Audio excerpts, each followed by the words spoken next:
In the 91st question, we are asked about what are the advantages of fertigation in agriculture.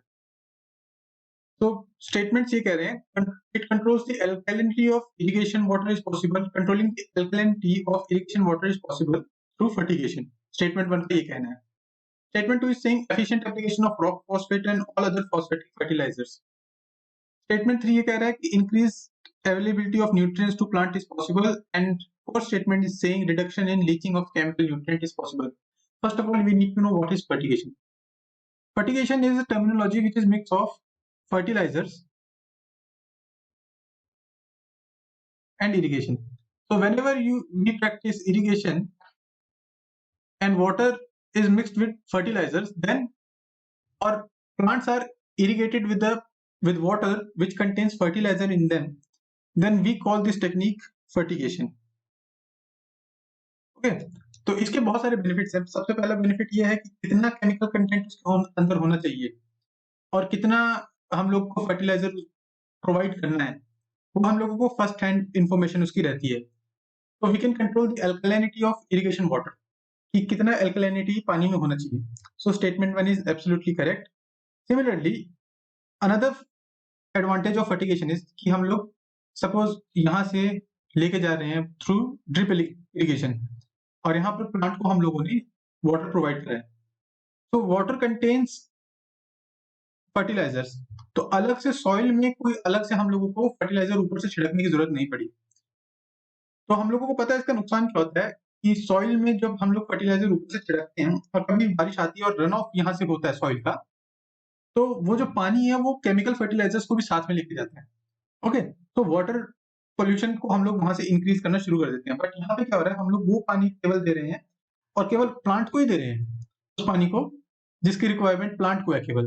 तो soil में उतना पानी, उतना chemical fertilisers की presence नहीं है जितनी कन्वेंशनल मेथड्स में होती है. तो लीचिंग में, केमिकल की लीचिंग में कमी आ जाती है. तो reduction in the leaching of chemical nutrient is possible और रन ऑफ भी कम हो जाता है.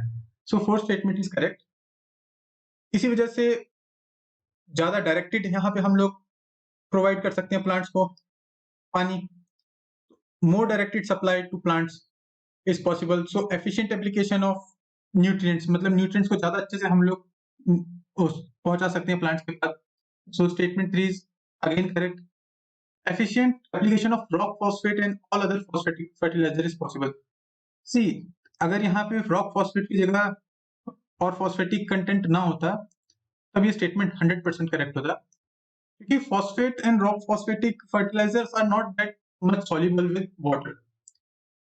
इस मेथड को हम लोग कभी यूज कर सकते हैं, उन्हीं केमिकल फर्टिलाइजर्स के साथ यूज कर सकते हैं which are soluble to high extent with water, and rock phosphate and phosphatic fertilizers are not one of them. So second one is incorrect. In this case, we are left with only option C, 1, 3 and 4. Let's see the answer and explanation. Answer here given is option C, and here are the explanations, and here are the advantages of fertigation.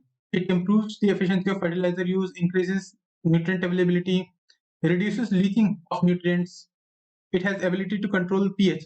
But the disadvantage of fertigation is that it is suitable only for the fertilizers which are soluble in water.